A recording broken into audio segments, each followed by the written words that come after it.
Hello viewers, আসসালামু আলাইকুম। Easy study Tuhin চ্যানেলের পক্ষ থেকে আপনাদের সবাইকে আরও একটি নতুন ক্লাসে স্বাগতম। আজকের ক্লাসে আমরা আলোচনা করব ক্লাস 8-এর 5.3.3 অর্থাৎ 72 এবং 73 পৃষ্ঠার এই প্যাসেজ এবং এই প্যাসেজের যে এই যে গ্রিড আছে বা শূন্যস্থান আছে, এই চার্টটা আমরা খুব সুন্দরভাবে অল্প সময়ের মধ্যে সমাধান করে ফেলবো, যাতে করে এই পার্টে আপনাদের আর কোনো সমস্যা না হয়।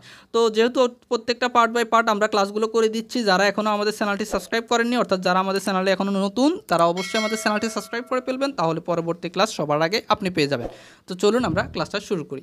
তো 5.3.3 এখানে মূলত কি বলা আছে আমরা সেটা আগে একটু পড়ি। এখানে বলা আছে read the following sentence in pairs or groups, অর্থাৎ জোড়ায় অথবা দলে তুমি এই নিচের যে সেন্টেন্সগুলো আছে বা বাক্যগুলো আছে এগুলো কি করো, পড়ো। They are not logically and chronologically organised, মানে এই বাক্যগুলো যৌক্তিকভাবে বা নিয়মতান্ত্রিকভাবে কি সাজানো নেই। Identify the different cohesive device use to connect the sentence and organise them to make a meaningful paragraph. অর্থাৎ এই যে প্যাসেজটা আছে এখান থেকে তোমাকে যে কোহেসিভ ডিভাইসগুলো ব্যবহার করা হয়েছে সেগুলোকে কী করতে হবে, চিহ্নিত করতে হবে। কী জন্য? এই যে সেন্টেন্সগুলো আছে সেগুলোকে চিহ্নিত করার জন্য এবং অর্থপূর্ণ একটা প্যারাগ্রাফ তৈরি করার জন্য। তারপর বলা আছে follow the structure of paragraph while organising the sentence. অর্থাৎ তোমাকে এই সেন্টেন্সগুলো মানে এই সেন্টেন্সকে সাজানোর ক্ষেত্রে অথবা যে তুমি প্যারাগ্রাফ গঠন করবা সেগুলো করার ক্ষেত্রে তোমাকে কি করতে হবে, যে নিয়মগুলো আছে সেগুলো কি করতে হবে, মেনে চলতে হবে বা ধারণ করতে হবে, গঠনগুলো কি মেনে চলতে হবে। Later share it with the whole class, তারপর তোমাকে এটা পুরো শ্রেণীতে কি করতে হবে, শেয়ার করতে হবে। তো আমরা দেখি আমাদের এখানে এই যে প্যাসেজটা আছে এখানে কি বলা আছে সেটা আগে একটু পড়ে নিই। Finally, the word has provided a constant source of joy and comfort for Proshons, providing him with a loyal friend and companion. অবশেষে পাখিটি তাকে একজন বিশ্বস্ত বন্ধু ও সঙ্গী প্রদান করে প্রোশনের জন্য আনন্দ ও স্বচ্ছন্দের একটি অনিঃশেষ উৎস প্রদান করছে। তো এগুলো এলোমেলো আছে, আমরা এগুলোকে সাজাবো। এরপরে sentence, Firstly, the word has shown him the importance of patience through the long and laborious process of building a nest.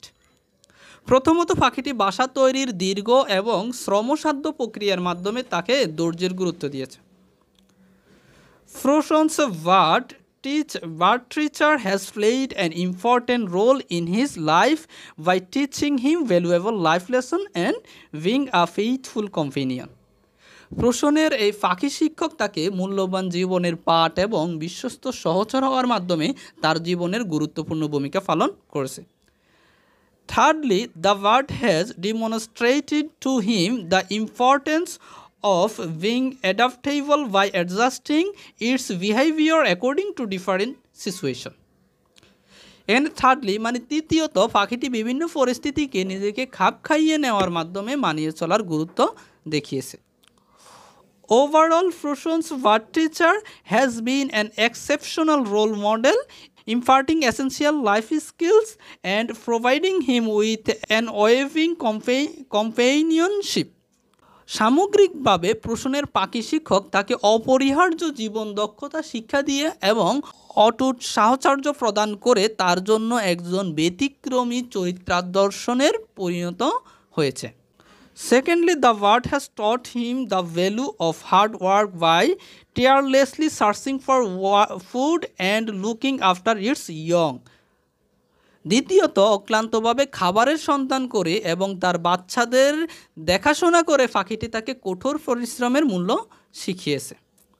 এখানে কিন্তু এই সেন্টেন্সগুলো কিন্তু এলোমেলোভাবে আছে। You can use this grid to organise the sentences to make a meaningful paragraph. তুমি একটি অর্থপূর্ণ paragraph তৈরি করতে বাক্যগুলোকে কী করতে পারো, সংগঠিত করে এই গ্রিডগুলো ব্যবহার করতে পারো। One is done for you, একটা তোমার জন্য কমপ্লিট করে দেওয়া হলো। তো গ্রিডে কি কি লেখা আছে আমরা আগে সেটা একটু দেখি। মূলত আসলে এই প্যাসেজের মধ্যে এই যে জিনিসগুলো লেখা আছে সেগুলো আসলে কি।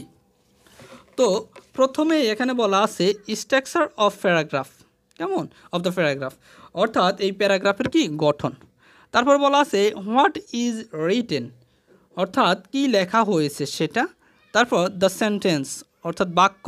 তারপর cohesive device use in the sentence, অর্থাৎ এই যে কোহেসিভ ডিভাইসেস মানে যে কোহেসিভ ডিভাইসগুলো এই বাক্যগুলোতে ব্যবহৃত হয়েছে। Purpose of using the cohesive device, অর্থাৎ এই কোয়েসিভগুলোর আবার উদ্দেশ্য কী। তো প্রথমটা হচ্ছে ইন্ট্রোডাকশন মানে হচ্ছে কি সূচনা, তারপর হচ্ছে দ্য টপিক সেন্টেন্স অর্থাৎ বাক্যের মূল কথা। তো প্রথমেই বাক্যের যে ইন্ট্রোডাকশনের মধ্যে বাক্যের যে মূল কথা সেটা হচ্ছে 1 নাম্বার, আমরা সেটা দেখি কি বলা আছে। এখানে বলা আছে Fruition's what teacher has played an important role in his life by teaching him valuable life lesson and bring a faithful companion। অর্থাৎ প্রশ্নের পাখি শিক্ষক তাকে জীবনের মূল্যবান পাঠ শেখানোর মাধ্যমে এবং একজন বিশ্বস্ত সঙ্গী হয়ে তার জীবনের গুরুত্বপূর্ণ ভূমিকা পালন করছে। তো এখানে কোয়েসিভ ডিভাইস হিসেবে কোনটা ব্যবহার করা হয়েছে? অ্যান্ড ব্যবহার করা হয়েছে। কেমন? অ্যান্ড কোথায় ব্যবহার করা হয়েছে? এই যে এখানে অ্যান্ড ব্যবহার করা হয়েছে, এই যে এখানে। কেমন? এই যে জায়গা।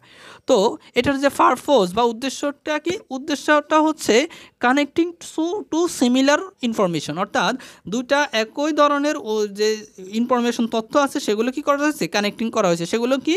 Valuable life lesson. এই ভ্যালুয়েবল লাইফ লেসনটা অ্যান্ড এবং কি ব্যবহার করা হয়েছে? Being a faithful companion. এই দুইটাকে ব্যবহার করা হয়েছে কি? অ্যান্ড কোয়েসিভ ডিভাইসটি, এই যে এই লাইনে। কেমন? আশা করি বুঝতে পারছো। এরপর আমরা দ্বিতীয়টাতে চলে যাই। তো এখানে ঘুরে ফিরে আগেরটাই লেখা আছে। তো আমরা হচ্ছে বডিটা দেখি আলোচনা করি। তো বডিতে এখানে 3টা লাইন দিছে, কিন্তু এখানে আমরা 4টা কারণ পাইছিলাম। সো আমরা এখানে 4টা কারণ লিখতে পারি। তো এখানে বলা আছে the supporting details to establish the topic sentence, অর্থাৎ মূল কথাকে প্রতিষ্ঠার জন্য সহায়ক বিবরণ। তো এই যে দ্য সেন্টেন্স, এখানে প্রথমে 1 নম্বরে আমরা যে সেন্টেন্সটা লিখতে পারি সেটা হচ্ছে firstly the word has shown him the importance of patience through the long and laborious process of building a nest. অর্থাৎ প্রথমত পাখিটি তাকে বাসা তৈরির যে দীর্ঘ ও শ্রমসাধ্য প্রক্রিয়ার মাধ্যমে কি ধৈর্যের গুরুত্ব দেখিয়েছে।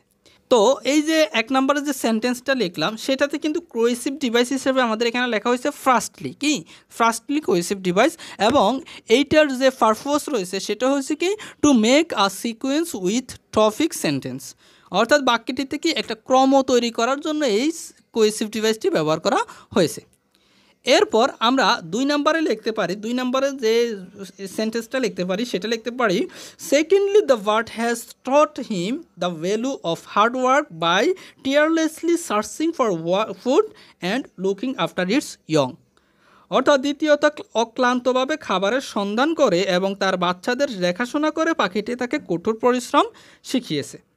তো এখানেই কিন্তু আমাদের কোয়েসিভ ডিভাইস ইউজ করা হয়েছে কি সেকেন্ডলি। তো আমরা এখানে সেকেন্ডলি লিখতে পারি। তো এটারও যে পারপোজ সেম উদ্দেশ্য, সেটা হচ্ছে to make a sequence with topic sentences, অর্থাৎ বাক্যটিতে একটা ক্রম তৈরির যে উদ্দেশ্য সেটার কারণে এটা ব্যবহার করেছে। ওকে, এরপর আমরা 3 নম্বর সেন্টেন্সে লিখতে পারি thirdly the word has demonstrated to him the importance of being adaptable by addressing its behaviour according to different situation. তৃতীয়ত পাখিটি বিভিন্ন পরিস্থিতিতে তার আচরণের সাথে খাপ খাইয়ে নেওয়ার গুরুত্ব তাকে কি শিখিয়েছে। তো এখানে কিন্তু কোয়েসিভ ডিভাইস হিসেবে কোনটা ব্যবহার করা হয়েছে? থার্ডলি। সো আমরা এখানে লিখতে পারি থার্ডলি। তো এইটারও কিন্তু purpose same to make a sequence with topic sentence. এরপর তৃতীয়ের পরে আমরা আরেকটা লাইন অ্যাড করতে পারি, সেটা হচ্ছে চতুর্থ, কারণ আমরা ওখানে কিন্তু অলরেডি 4টা কারণ দেখছিলাম। তো 4 নম্বরে আমরা দিতে পারি finally the word has provided a constant source of joy and comfort for Fruition's, providing him with a loyal friend and companion। সর্বশেষ পাখিটি তাকে একজন বিশ্বস্ত বন্ধু এবং সহচর প্রদান করে প্রসূনের জন্য আনন্দ এবং স্বাচ্ছন্দ্যের একটি কি অনিঃশেষ উৎস সরবরাহ করেছে। তো এইখানে কিন্তু আমাদের যে কোয়েসিভ ডিভাইসটি ইউজ করা হয়েছে সেটা হচ্ছে কি ফাইনালি। তো এটারও উদ্দেশ্য হচ্ছে to make a sequence with topic sentence. Okay, তারপর এই যে কনক্লুশন শব্দের অর্থ হচ্ছে উপসংহার, অর্থাৎ পরিশেষ বা সমাপ্তি। তো এইটার হোয়াট ইজ রিটেন এখানে লিখতে পারি দ্য, এই যে এখানে লেখাই আছে দ্য কনক্লুডিং সেন্টেন্স, মানে সমাপ্তির যে বাক্য সেটা। তো এখানে 1 নম্বরে আমরা দিতে পারি overall Fruition's what teacher has been an exceptional role model, imparting essential life skills and providing him with an unwavering companionship।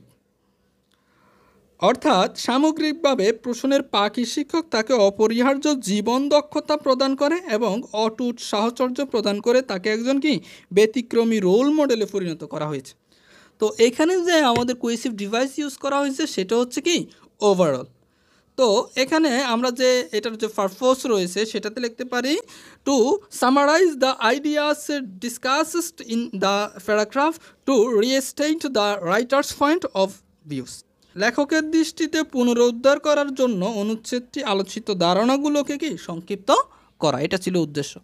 তো আশা করি তোমরা বুঝতে পারছো। যদি ক্লাসটি ভালো লাগে অবশ্যই চ্যানেলটি সাবস্ক্রাইব করবে এবং কেমন লাগলো কমেন্ট করে বলতে পারো। ধন্যবাদ সবাইকে। এর পরের পার্টে আমরা 5.3.4 আছে সেটা আলোচনা করব। ধন্যবাদ সবাইকে, সবাই ভালো থাকবে।